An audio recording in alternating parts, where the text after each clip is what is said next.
This is the story of a man named Stanley. Stanley worked for a company in a big building where he was employee number 427. Employee number 427's job was simple. He sat at his desk in room 427 and he pushed buttons on a keyboard. Orders came to him through a monitor on his desk, telling him what buttons to push, how long to push them, and in what order. This is what employee 427 did every day of every month of every year.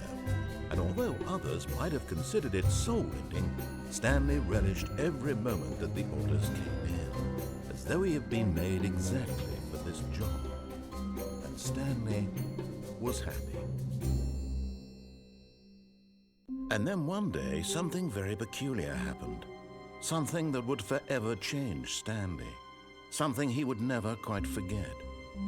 He had been at his desk for nearly an hour when he realized that not one single order had arrived on the monitor for him to follow. No one had showed up to give him instructions, call a meeting, or even say hi. Never in all his years at the company had this happened, this complete isolation. Something was very clearly wrong. Shocked, frozen solid, Stanley found himself unable to move for the longest time. But as he came to his wits and regained his senses, he got up from his desk and stepped out of his office.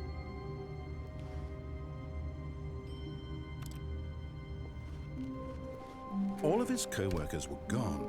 What could it mean? Stanley decided to go to the meeting room. Perhaps he had simply missed a memo.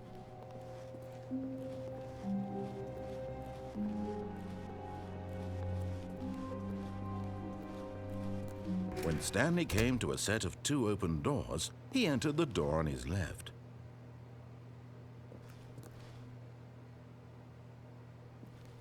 This was not the correct way to the meeting room, and Stanley knew it perfectly well.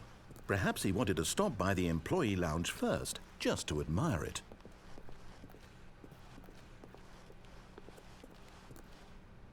Ah, yes, truly a room worth admiring. It had really been worth the detour after all, just to spend a few moments here in this immaculate, beautifully constructed room. Stanley simply stood here, drinking it all in. But eager to get back to business, Stanley took the first open door on his left.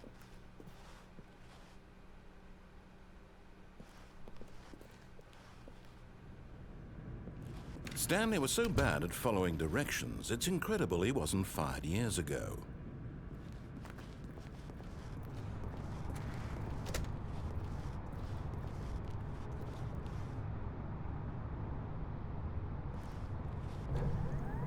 Look, Stanley, I think perhaps we've gotten off on the wrong foot here. I'm not your enemy, really, I'm not. I realize that investing your trust in someone else can be difficult, but the fact is that the story has been about nothing but you all this time. There's someone you've been neglecting, Stanley. Someone you've forgotten about. Please, stop trying to make every decision by yourself. Now, I'm not asking for me, I'm asking for her. This is it, Stanley. Your chance to redeem yourself, to put your work aside, to let her back into your life. She's been waiting.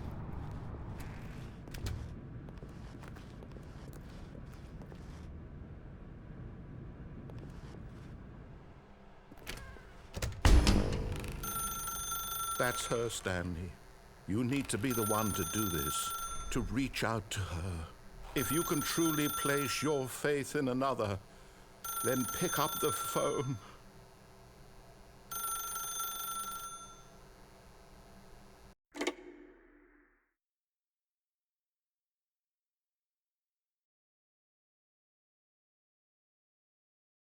Oh, Stanley, is that you? Hold on, sweetie. Sorry to keep you waiting. I'm just pulling the bread out of the oven. All right. Okay, there we go. All right, now, I want you to come in and tell me all about your day. Gotcha. Oh, come on. Did you actually think you had a loving wife who'd want to commit their life to you? I'm trying to make a point here, Stanley. I'm trying to get you to see something. Come inside. let me show you what's really going on here.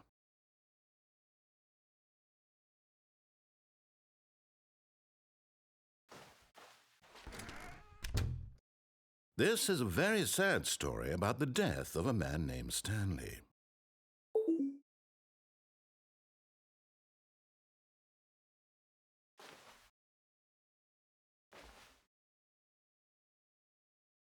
Stanley is quite a boring fellow. He has a job that demands nothing of him, and every button that he pushes is a reminder of the inconsequential nature of his existence. Look at him there, pushing buttons, doing exactly what he's told to do. Now he's pushing a button. Now he's eating lunch. Now he's going home. Now he's coming back to work. One might even feel sorry for him, except that he's chosen this life. But in his mind, he can go on fantastic adventures. From behind his desk, Stanley dreamed of wild expeditions into the unknown, fantastic discoveries of new lands. It was wonderful, and each day that he returned to work was a reminder that none of it would ever happen to him. And so he began to fantasize about his own job. First, he imagined that one day while at work, he stepped up from his desk to realize that all of his co-workers, his boss, everyone in the building had suddenly vanished off the face of the earth.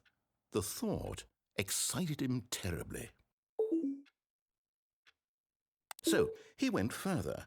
He imagined that he came to 2 open doors and that he could go through either. At last, choice. It barely even mattered what lay behind each door. The mere thought that his decisions would mean something was almost too wonderful to behold. As he wandered through this fantasy world, he began to fill it with many possible paths and destinations. Down one path lay an enormous round room with monitors and mind controls. And down another was a yellow line that weaved in many directions. And down another was a game with a baby. And he called it the Stanley Parable. It was such a wonderful fantasy, and so in his head he relived it again, and then again, and again, over and over, wishing beyond hope that it would never end, that he might always feel this free. Surely there's an answer down some new path, mustn't there be? Perhaps if he played just one more time. But there is no answer. How could there possibly be? In reality, all he's doing is pushing the same buttons he always has. Nothing has changed. The longer he spends here, the more invested he gets, the more he forgets which life is the real one. And I'm trying to tell him this, that in this world he can never be anything but an observer, that as long as he remains here, he's slowly killing himself. But he won't listen to me. He won't stop. Here, watch this. Stanley, the next time the screen asks you to push a button, do not do it.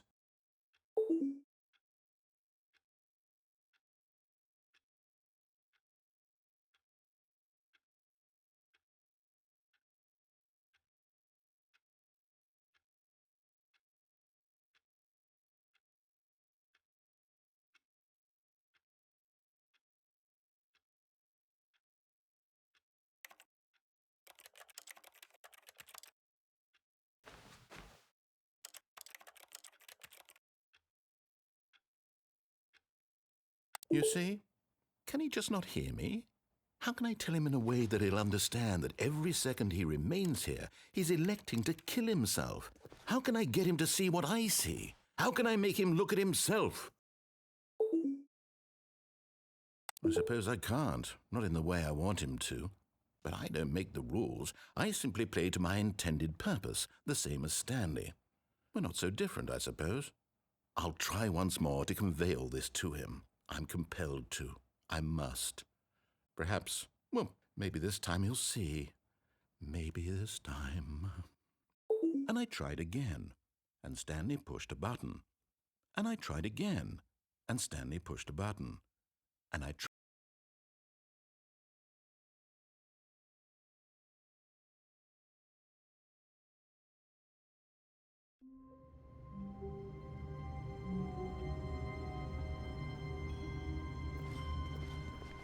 All of his co-workers were gone. What could it mean?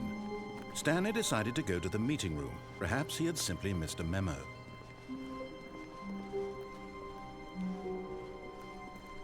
When Stanley came to a set of 2 open doors, he entered the door on his left.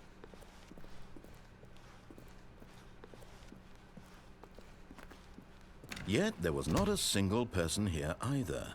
Feeling a wave of disbelief, Stanley decided to go up to his boss's office, hoping he might find an answer there.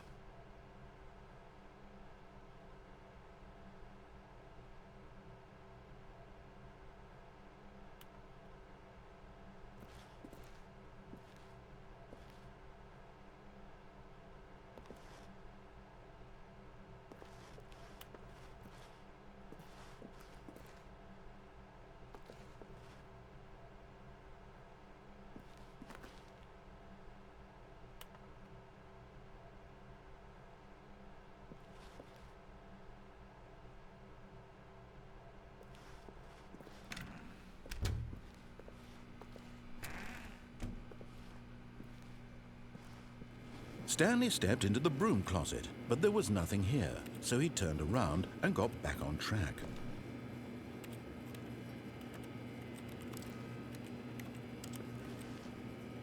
There was nothing here.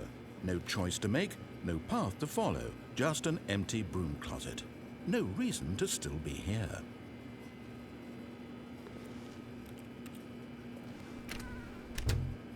It was baffling that Stanley was still just sitting in the broom closet.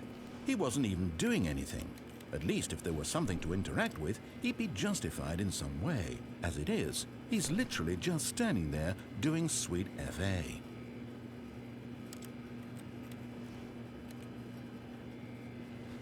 Are you really still in the broom closet?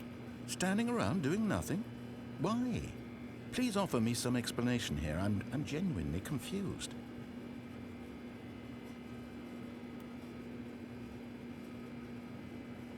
You do realize there's no choice or anything in here, right?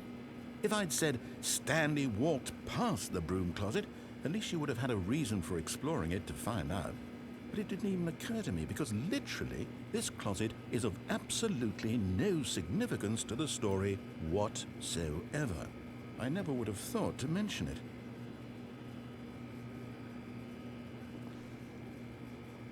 Maybe to you this is somehow its own branching path. Maybe when you go talk about this with your friends, you'll say, "Oh, did you get the broom closet ending? The broom closet ending was my favorite." I hope your friends find this concerning.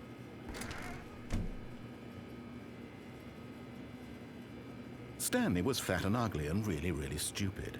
He probably only got the job because of a family connection. That's how stupid he is. That or with drug money. Also, Stanley is addicted to drugs and hookers. Well, I've come to a very definite conclusion about what's going on right now. You're dead. You got to this broom closet, explored it a bit, and were just about to leave because there's nothing here when a physical malady of some sort shut down your central nervous system and you collapsed on the keyboard. Well, in a situation like this, the responsible thing is to alert someone nearby so as to ensure that your body is taken care of before it begins to decompose. Hello? Anyone who happens to be nearby? The person at this computer is dead. He or she has fallen prey to any number of your countless human physiological vulnerabilities. It's indicative of the long-term sustainability of your species. Please remove their corpse from the area and instruct another human to take their place at the computer, making sure they understand basic first-person video game mechanics and filling them in on the history of narrative tropes in video gaming, so that the irony and insightful commentary of this game is not lost on them. All right, when you've done that, just step out into the hallway.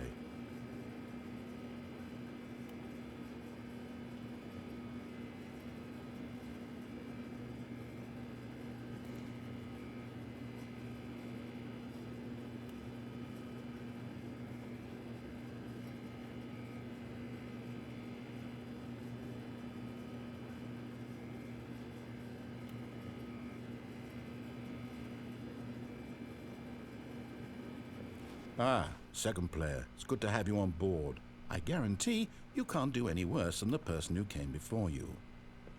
You too? Unbelievable. I'm at the mercy of an entire species of invalids. Perhaps there's a monkey nearby you can hand the controls to. A fish? Fungus? Look, you can hammer out the details. I'm not particularly picky. I'll just be waiting for when you're ready to pick up the story again.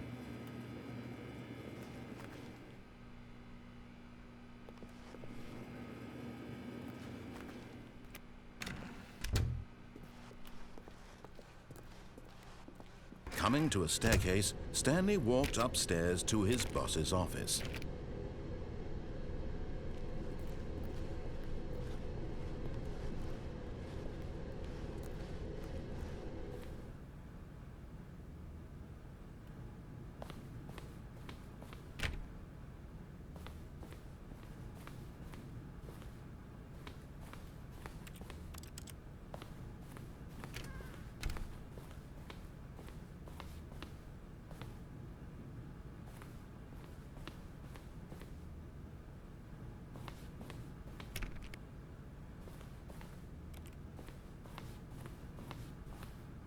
Stepping into his manager's office, Stanley was once again stunned to discover not an indication of any human life.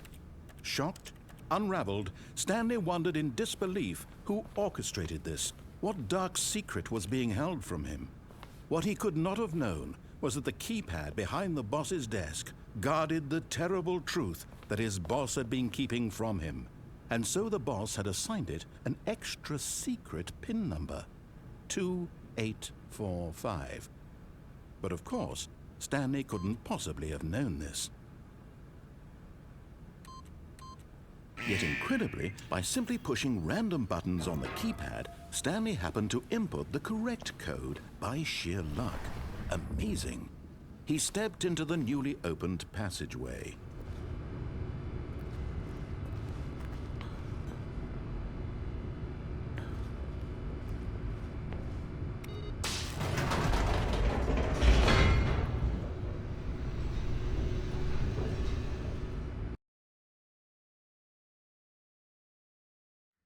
Descending deeper into the building, Stanley realized he felt a bit peculiar. It was a stirring of emotion in his chest, as though he felt more free to think for himself, to question the nature of his job. Why did he feel this now, when for years it had never occurred to him? This question would not go unanswered for long.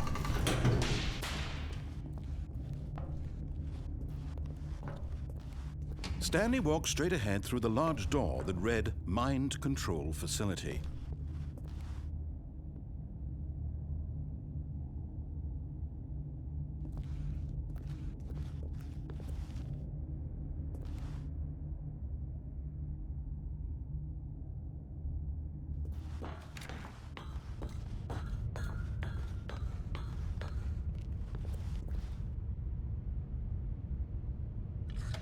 The lights rose on an enormous room packed with television screens. What horrible secret did this place hold? Stanley thought to himself. Did he have the strength to find out?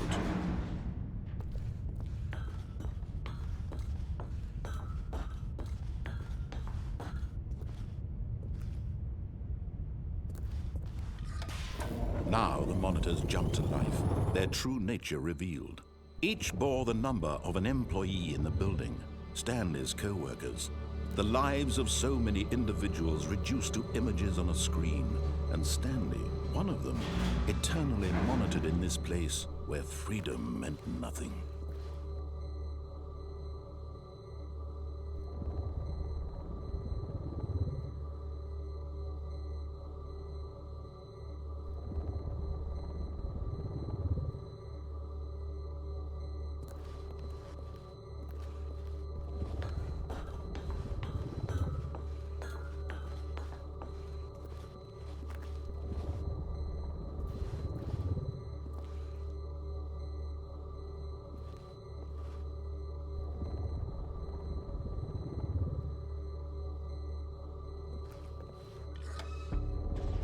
This mind control facility, it was too horrible to believe. It couldn't be true. Had Stanley really been under someone's control all this time? Was this the only reason he was happy with his boring job? That his emotions had been manipulated to accept it blindly? No, he refused to believe it. He couldn't accept it. His own life in someone else's control? Never! It was unthinkable, wasn't it? Was it even possible? Had he truly spent his entire life utterly blind to the world? But here was the proof. The heart of the operation. Controls labeled with emotions. Happy, or sad, or content. Walking, eating, working. All of it monitored and commanded from this very place. And as the cold reality of his past began to sink in, Stanley decided that this machinery would never again exert its terrible power over another human life. For he would dismantle the controls once and for all.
And when at last he found the source of the room's power, he knew it was his duty, his obligation, to put an end to this horrible place and to everything it stood for.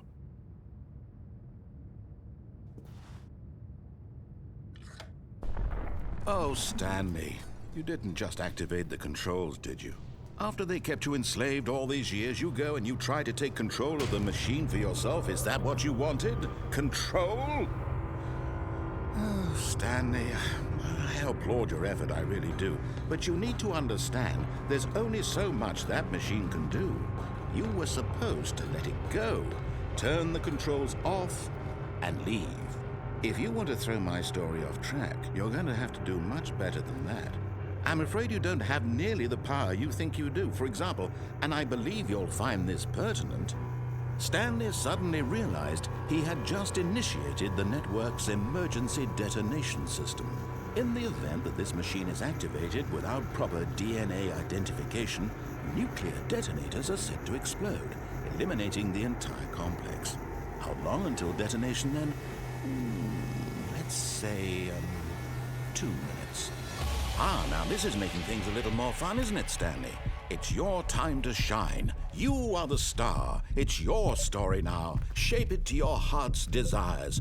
Oh, this is much better than what I had in mind. What a shame we have so little time left to enjoy it. Mere moments until the bomb goes off. But what precious moments each one of them is. More time to talk about you, about me, where we're going, what all this means. I barely know where to start. What's that? You'd like to know where your co-workers are? A moment of solace before you're obliterated? All right, I'm in a good mood. You're gonna die anyway. I'll tell you exactly what happened to them. I erased them. I turned off the machine. I set you free. Of course, that was merely in this instance of the story. Sometimes when I tell it, I simply let you sit there in your office forever, pushing buttons endlessly and then dying alone. Other times, I let the office sink into the ground, swallowing everyone inside, or I let it burn to a crisp. I have to say this, though, this version of events has been rather amusing. Watching you try to make sense of everything and take back the control wrested away from you, it's quite rich. I almost hate to see it go. But I'm sure whatever I come up with on the next go-around will be even better. My goodness, only 34 seconds left. But I'm enjoying this so much. You know what? To hell with it. I'm going to put some extra time on the clock, why not? These are precious additional seconds, Stanley. Time doesn't grow on trees. Oh dear me, what's the matter, Stanley? Is it that you have no idea where you're going or what you're supposed to be doing right now? Or did you just assume when you saw that timer that something in this room was capable of turning it off? I mean, look at you. Running from button to button, screen to screen, clicking on every little thing in this room. These numbered buttons, no, these colored ones, or maybe this big red button, or this door. Everything, anything, something here will save me. Why would you think that, Stanley? That this video game can be beaten? Won? Solved? Do you have any idea what your purpose in this place is? Stanley, you're in for quite a disappointment. But here's a spoiler for you. That timer isn't a catalyst to keep the action moving along. It's just seconds ticking away to your death. You're only still playing instead of watching a cutscene because I want to watch you for every moment that you're powerless, to see you made humble. This is not a challenge, it's a tragedy. You wanted to control this world, that's fine. But I'm going to destroy it first, so you can't. Take a look at the clock, Stanley. That's 30 seconds you have left to struggle. 30 seconds until a big boom and then nothing. No ending here, just you being blown to pieces. Will you cling desperately to your frail life, or will you let it go peacefully? Another choice? Make it count. Or don't. It's all the same to me, all a part of the joke. And believe me, I will be laughing at every second of your inevitable life from the moment we fade in until the moment I say, happily ever after.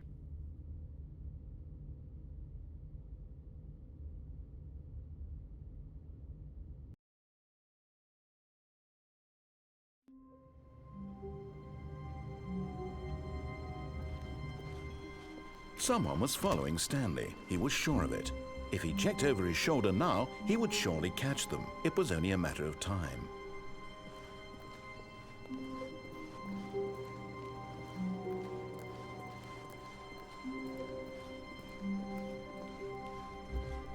When Stanley came to a set of 2 open doors, he entered the door on his left.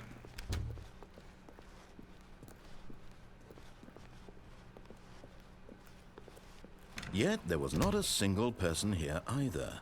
Feeling a wave of disbelief, Stanley decided to go up to his boss's office. Coming to a staircase, Stanley walked upstairs to his boss's office.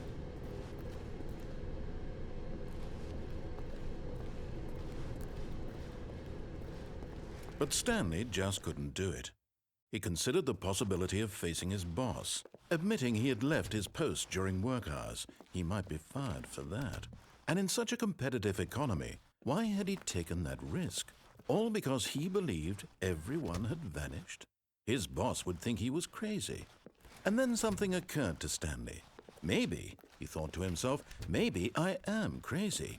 All of my co-workers blinking mysteriously out of existence in a single moment for no reason at all? None of it made any logical sense. And as Stanley pondered this, he began to make other strange observations. For example, why couldn't he see his feet when he looked down? Why did doors close automatically behind him wherever he went? And for that matter, these rooms were starting to look pretty familiar. Were they simply repeating? No, Stanley said to himself, this is all too strange. This can't be real. And at last, he came to the conclusion that had been on the tip of his tongue. He just hadn't found the words for it. "I'm dreaming!" he yelled. "This is all a dream." Oh, what a relief Stanley felt to have finally found an answer, an explanation. His co-workers weren't actually gone. He wasn't going to lose his job. He wasn't crazy after all. And he thought to himself, I suppose I'll wake up soon. I'll have to go back to my boring real-life job pushing buttons. I may as well enjoy this while I'm still lucid. So he imagined himself flying and began to gently float above the ground. Then he imagined himself soaring through space on a magical starfield, and it too appeared. It was so much fun, and Stanley marveled that he had still not woken up. How was he remaining so lucid? And then perhaps the strangest question of them all entered Stanley's head. One he was amazed he hadn't asked himself sooner. Why is there a voice in my head dictating everything that I'm doing and thinking? Now the voice was describing itself being considered by Stanley, who found it particularly strange. I'm dreaming about a voice describing me, thinking about how it's describing my thoughts, he thought. And while he thought it all very odd and wondered if this voice spoke to all people in their dreams, the truth was that, of course, this was not a dream. How could it be? Was Stanley simply deceiving himself, believing that if he's asleep, he doesn't have to take responsibility for himself? Stanley is as awake right now as he's ever been in his life. Now, hearing the voice speak these words was quite a shock to Stanley. After all, he knew for certain, beyond a doubt, that this was in fact a dream. Did the voice not see him float and make the magical stars just a moment ago? How else would the voice explain all that? This voice was a part of himself too. Surely, if he could just... He would prove it. He would prove that he was in control, that this was a dream. So he closed his eyes gently, and he invited himself to wake up. He felt the cool weight of the blanket on his skin, the press of the mattress on his back, the fresh air of a world outside this one. Let me wake up, he thought to himself. I'm through with this dream. I wish it to be over. Let me go back to my job. Let me continue pushing the buttons. Please, it's all I want. I want my apartment and my wife and my job. All I want is my life exactly the way it's always been. My life is normal. I am normal. Everything will be fine. I am okay.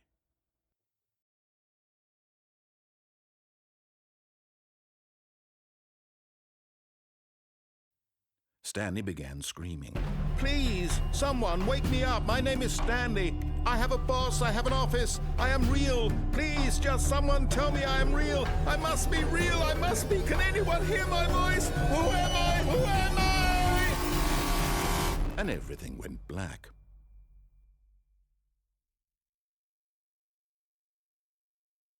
This is the story of a woman named Mariella. Mariella woke up on a day like any other. She arose, got dressed, gathered her belongings, and walked to her place of work. But on this particular day, her walk was interrupted by the body of a man who had stumbled through town talking and screaming to himself, and then collapsed dead on the sidewalk. And although she would soon turn to go call for an ambulance, for just a few brief moments, she considered the strange man.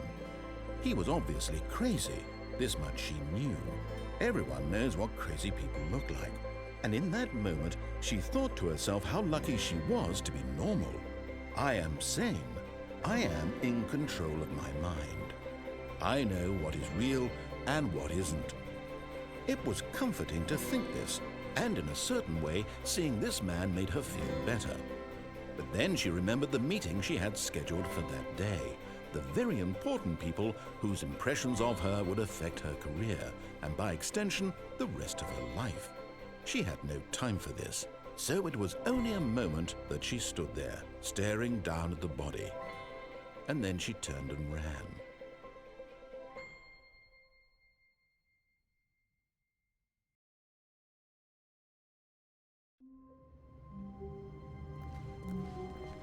All of his co-workers were gone. What could it mean? Stanley decided to go to the meeting room. Perhaps he had simply missed a memo.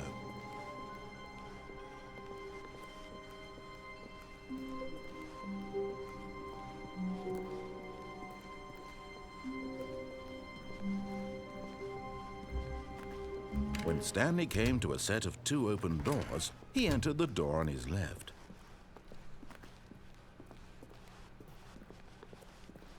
Yet there was not a single person here either. Feeling a wave of disbelief, Stanley decided to go up to his boss's office. Coming to a staircase, Stanley walked upstairs to his boss's office.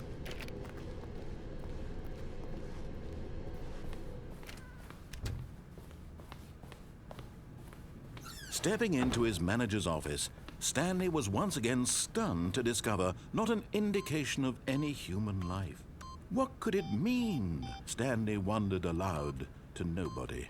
He began wildly tearing through paper. Stanley was in such a rush to get through the story as quickly as possible, he didn't even have a single minute to just let the narrator talk. That kind of anxiety isn't healthy, so he relaxed for a few moments with some calming New Age music.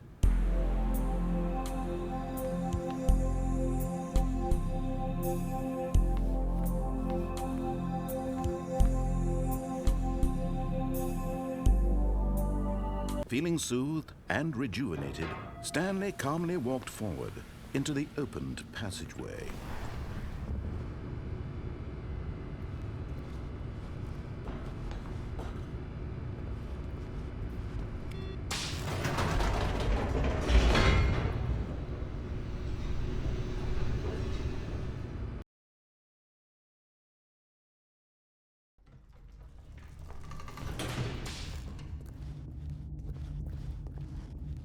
Stanley walked straight ahead through the large door that read Mind Control Facility.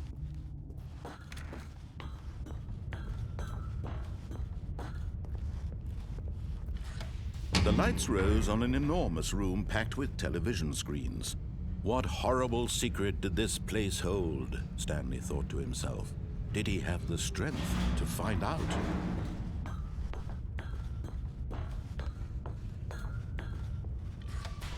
Now the monitors jumped to life, their true nature revealed. Each bore the number of an employee in the building, Stanley's co-workers. The lives of so many individuals reduced to images on a screen, and Stanley, one of them, eternally monitored in this place where freedom meant nothing. This mind control facility, it was too horrible to believe. It couldn't be true. Had Stanley really been under someone's control all this time? Was this the only reason he was happy with his boring job? That his emotions had been manipulated to accept it blindly?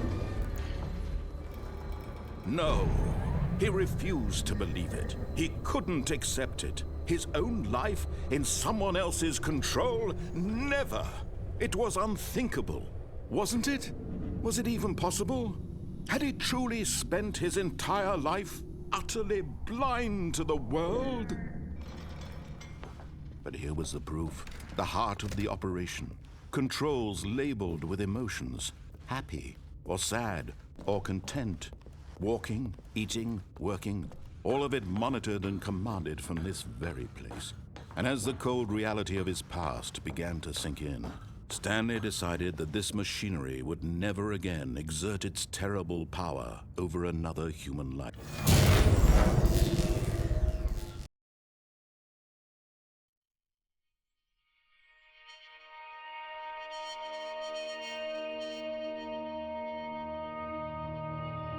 Blackness and a rising chill of uncertainty. Was it over?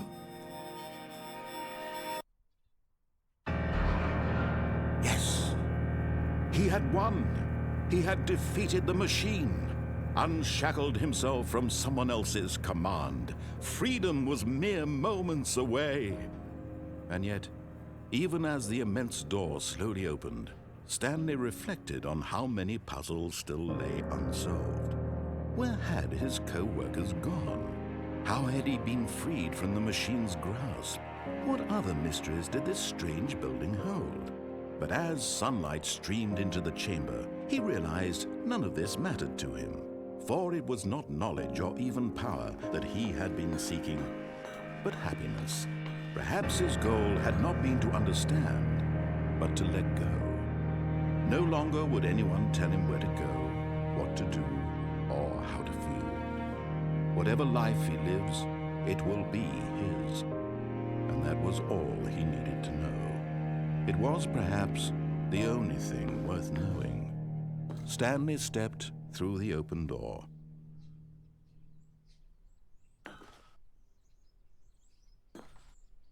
Stanley felt the cool breeze upon his skin, the feeling of liberation, the immense possibility of the new path before him. This was exactly the way, right now, that things were meant to happen. And Stanley was happy.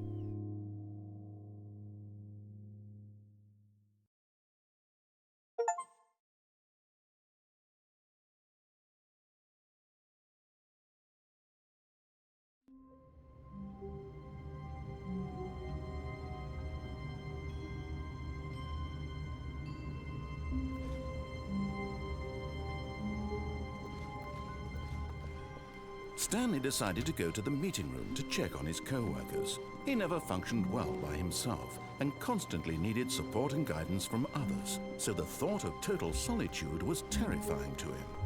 When Stanley came to a set of 2 open doors, he entered the door on his left.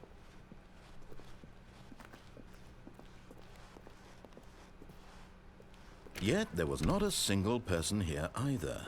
Feeling a wave of disbelief, Stanley decided to go up to his boss's office. Coming to a staircase, Stanley walked upstairs to his boss's office.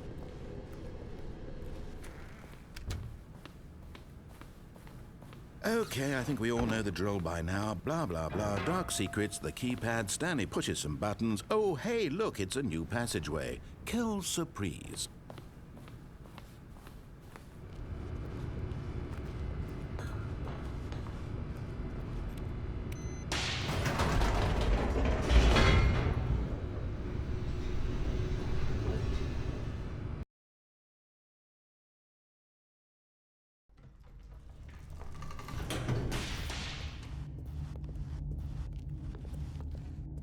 Stanley walked straight ahead through the large door that read Mind Control Facility. Although this passageway had the word Escape written on it, the truth was that at the end of this hall, Stanley would meet his violent death. The door behind him was not shut. Stanley still had every opportunity to turn around and get back on track. At this point, Stanley was making a conscious, concerted effort to walk forward and willingly confront his death.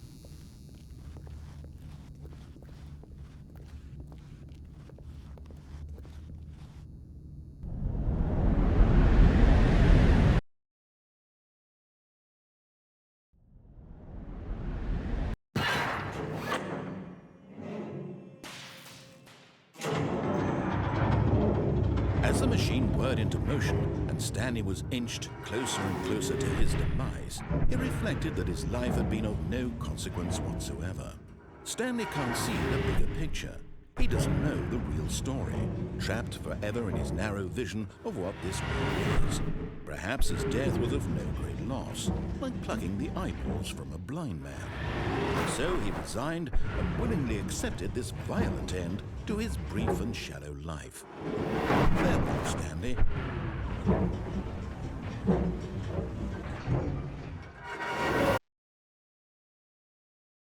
"Farewell, Stanley," cried the narrator, as Stanley was led helplessly into the enormous metal jaws. In a single visceral instant, Stanley was obliterated as the machine crushed every bone in his body, killing him instantly.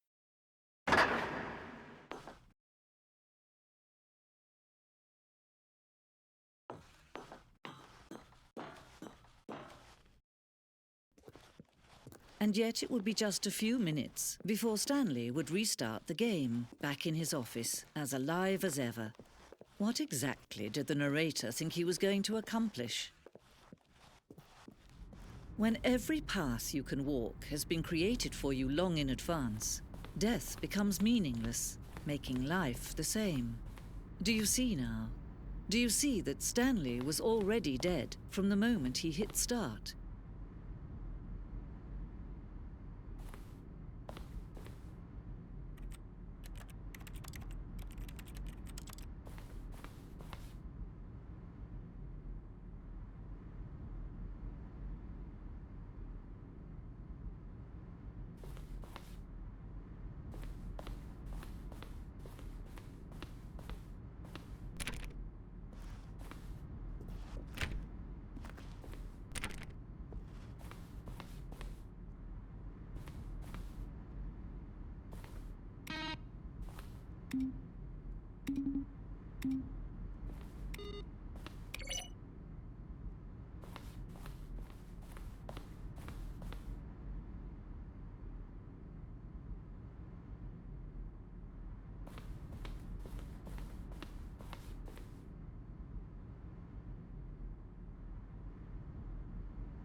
When Stanley came to the lift, he traveled upward to the power source at the top of the facility to end this injustice forever.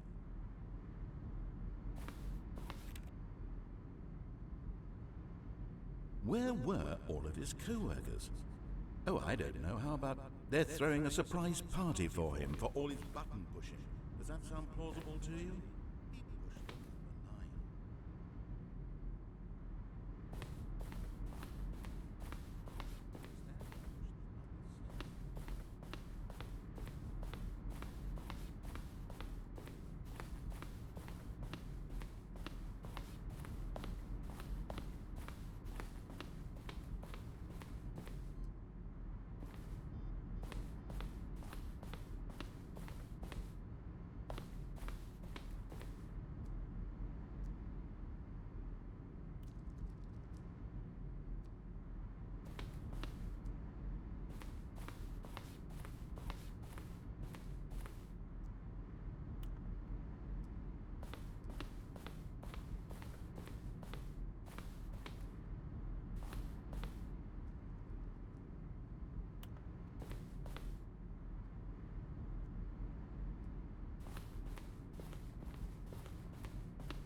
9. Oh, look at these two. How they wish to destroy one another. How they wish to control one another.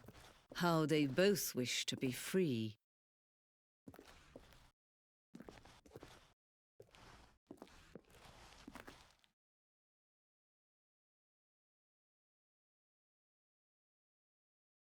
Can you see? Can you see how much they need one another? No, perhaps not. Sometimes these things cannot be seen.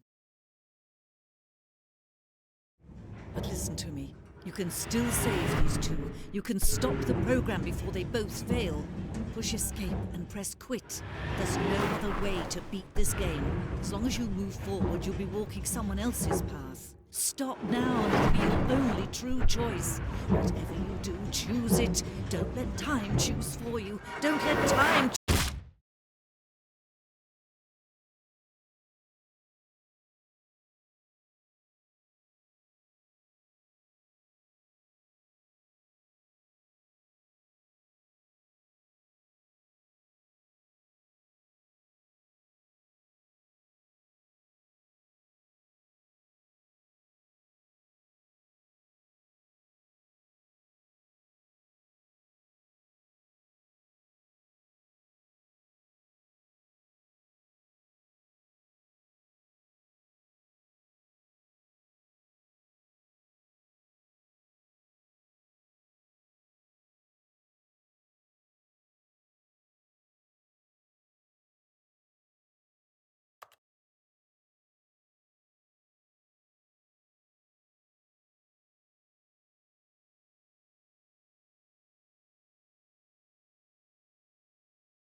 Even now, Stanley's office was a distant memory. What did it look like? There was a computer, perhaps, and a painting. Was it a painting or a photo? He could no longer recall. When Stanley came to a set of 2 open doors, this was not the correct way to the meeting room, and Stanley knew it perfectly well. Perhaps he wanted to stop by the employee lounge first, just to admire it. Wow, yes, this room. But eager to get back to business, Stanley took the first open door on his left. And so he detoured through the maintenance section, walked straight ahead to the opposite door, and got back on track.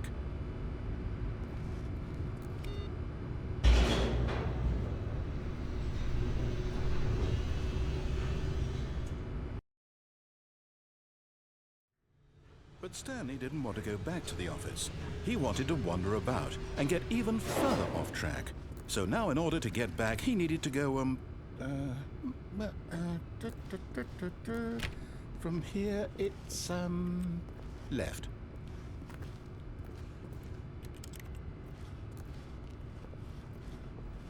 Oh, no, it's to the right, my mistake. No, not the right. Why would I have ever said it was to the right? What was I thinking? It's clearly... Oh dear, would you hold on for a minute, please? Now, let's see. We went down right, left, down, left, right. Yep, okay, yes. I've got it now. This story is absolutely, definitely this way.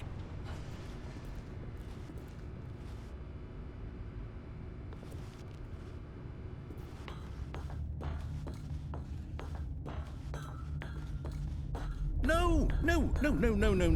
This isn't right at all. You're not supposed to be here yet. This is all a spoiler. Quick, Stanley, close your eyes. Okay. We just have to get back to, oh, who am I kidding? It's all rubbish now. The whole story completely unusable. How about, rather than waste my time trying to salvage this nonsense, we'll just restart the game from the beginning. And this time, suppose we don't wander so far off track, Okay, from the top.